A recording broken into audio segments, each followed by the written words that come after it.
Bueno, buenas tardes. Mi nombre es Jessica Rodríguez Pavón, soy médica clínica, trabajo en La Guardia en el área C y vamos a hablar hoy un poquito de banderas rojas en el dolor lumbar. Para empezar, el dolor lumbar es un dolor en la espalda que va desde la costilla más baja hasta el pliegue glúteo con o sin irradiación a las piernas. Las causas, en su mayoría, 85%, es un dolor lumbar no específico. Solo menos del 1% va a tener algo grave, ¿sí? De todos los pacientes que vengan con dolor lumbar a la guardia, menos del 1% va a tener algo grave. Y menos del 10% va a tener una causa específica, o sea, algo detectable, pero que no tan grave o que va a variar en gravedad. Entonces, concepto súper importante. El 85% de los dolores lumbares va a ser no específico. Esto quiere decir que no requiere imágenes, no requiere laboratorio, no requiere que lo vea el traumatólogo por guardia, va a aliviar solo, ¿sí? Y le podemos dar tratamiento sintomático para que en esas semanas la pase un poco mejor.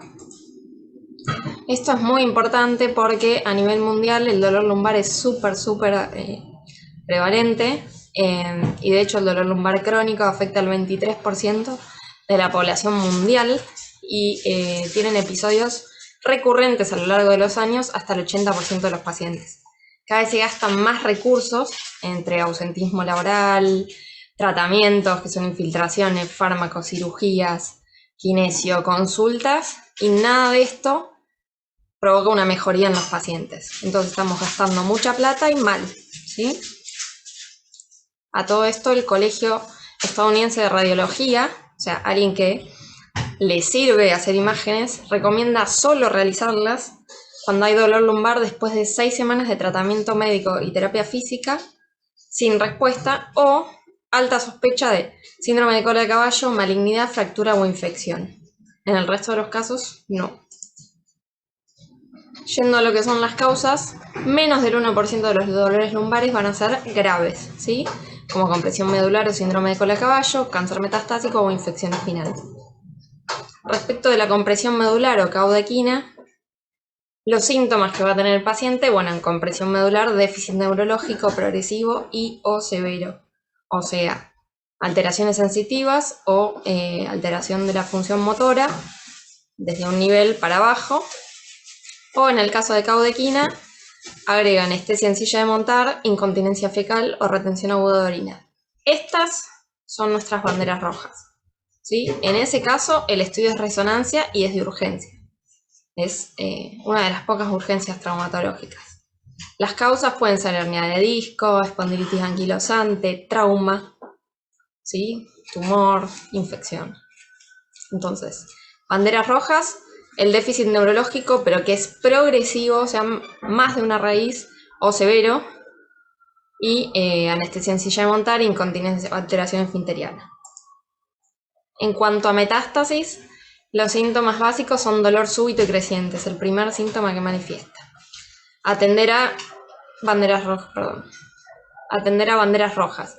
Antecedentes de cáncer de mama, de próstata, de pulmón, de tiroides o riñón, o bueno, mieloma múltiple que da lesiones líticas. Entonces, preguntamos eso, nos fijamos la edad del paciente, mayor de 50 años hay más chances de que tenga cáncer y entonces metástasis, más de un mes de evolución, que eso le da un poquito más de gravedad, que tenga síntomas B como para sospechar alguno de los cánceres, que tenga una conducta que nos haga sospechar esto, como que aumente acostado durante la noche, que no mejore con la terapia conservadora después de 4 o 6 semanas, o que veamos en el laboratorio eritro elevada o anemia, ¿sí? Estas son nuestras banderas rojas, esto y esto, ¿sí? Respecto a la infección, los síntomas más comunes, fiebre a la cabeza, que es nuestra bandera roja, y después los que digo acá, ¿no? Dolor crónico, malestar general, signos neurológicos.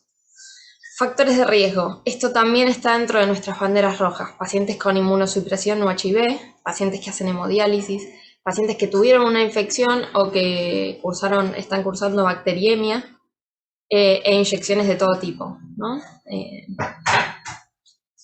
Otros síntomas que nos hacen sospechar son los síntomas B, también para infección, y bueno, que aumente durante la noche. En este caso, el estudio no es de urgencia, lo ideal sería una resonancia, pero una TC nos viene bien también, pero no es de urgencia. Después, respecto al específico, el dolor lumbar específico, son estas causas identificables, pero que van a estar en menos del 10% de los pacientes. Fractura, radiculopatía, estenosis, otras. Respecto de fractura vertebral, esto también nos tiene que despertar alarma. Red flags tenemos como factores de riesgo la corticoterapia prolongada, y bueno, que sea viejito, un dolor incapacitante y un trauma mayor, paciente joven que se dio un palo con la moto o cayó de altura, o un trauma menor, caída de propia altura, pero en paciente con osteoporosis. En este caso, podemos arrancar con una plaquita y después ir bien. Otras causas específicas, hernia de disco, bastante frecuente, artrosis, listesis, estenosis, lisis, espondilitis, otros trastornos de la alineación de la columna. ¿Sí? Todos estos hay que estudiarlos, pero no se estudian por guardia. En la guardia es manejo de los síntomas y control con el médico cabecera.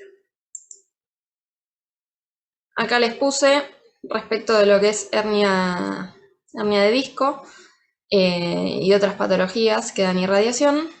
La más frecuente siempre L4, L5, L5, S1, por eso les puse los dibujitos acá, con dónde da la parestesia, dónde da la paresia, qué pruebas podemos hacer para detectarlo. Otras causas específicas, cosas que no tengan que ver con la espalda, ¿sí? Con la columna, con lo musculoesquelético. Depresión, somatización, patología abdominal, patología retroperitoneal, patología vascular aórtica, polineuropatía, zóster o patología ginecológica. Esto debería salir al interrogatorio del examen físico. Entonces, en caso de banderas rojas, lo estudiamos por guardia, ¿sí? ¿Cuáles serían? Sospecha de compresión medular o caudequina, sospecha de cáncer, sospecha de fractura, sospecha de infección o un dolor que persiste más de un mes y medio, ¿sí? Al especialista se lo consulta de urgencia, en este caso, ¿sí? Sospecha de compresión medular o caudequina, y si no, verá al especialista en caso de radiculopatía o que no mejore después de mes y medio. La causa más frecuente, esto no tiene tanto que ver con las red flags, pero como es lo más frecuente le quisimos dar un espacio, ¿sí? Tenemos disfunción segmentaria, síndrome de articulación sacroilíaca, estática espinal alterada o por hiperlordosis o por rectificación, disfunción muscular, por síndromes cruzados, por músculos acortados, ¿sí? Todos los que trabajan con computadora todo el día, por puntos gatillo, los dolores crónicos, por cambios en el tejido conectivo, por condiciones sistémicas, ¿sí? Ejemplos de los más comunes. El síndrome piramidal, que es la falsa ciática, donde el músculo, ven acá, comprime al nervio ciático o lo irrita en su salida. Entonces da una pseudo ciatalgia, ¿sí? El tratamiento es con ejercicios de elongación, con masajes, con AINE, ¿sí? Otro frecuente es el dolor miofacial, ¿sí? Esto donde la presión en esos puntos, que son los puntos gatillo, provoca dolor en el músculo y a distancia, ¿sí? Esto es por contracción muscular reiterada y puede ser generado por lesiones musculares o por estrés. Esto es importante tratarlo, fisioterapia, terapia manual, infiltración, acupuntura, porque si no llegamos a las complicaciones que son fibromialgia y problemas del sueño. Otros ejemplos, el síndrome facetario, ¿sí? En esta articulación, ahí se produce el problema, da síntomas locales y pseudorradiculares, tratamiento, lo mismo, analgesia, estabilización muscular, y bueno, se puede usar medicina manual, más o menos infiltración. El síndrome de la articulación sacroilíaca, síntomas a ese nivel, con una pseudoirradiación, y el tratamiento también, ejercicio de estabilización, analgésicos, medicina manual. Y la inestabilidad funcional, ¿sí? Esto también, hay que hacer gimnasia. Tratamiento sintomático a todos, ¿sí? todas las opciones, hay un montón, elegimos la que mejor le queda al paciente. Pueden ser medidas locales, como calor húmedo, ultrasonido, pueden ser manipulaciones, masaje, manipulación osteopática, manipulación espinal, ¿sí? Liberación por presión de puntos gatillo, ejercicio de flexibilidad, relajación post-contracción isométrica, yoga, fisioterapia, método Mackenzie y bueno, psicoterapia o AINES o calmador, opioides débiles. En resumen, el manejo del dolor lumbar no específico incluye lo principal de todo, educar al paciente, explicarle el buen pronóstico, de que esto dura un tiempo, que tarda en irse, que tiene que evitar el reposo en cama, que tiene que estar lo más activo posible, evitar los agravantes, esto de agacharse, si se agacha, agáchese en sentadilla, no levante peso, trate de evitar las posturas que le generan el dolor y volver a la actividad normal tan pronto como sea posible.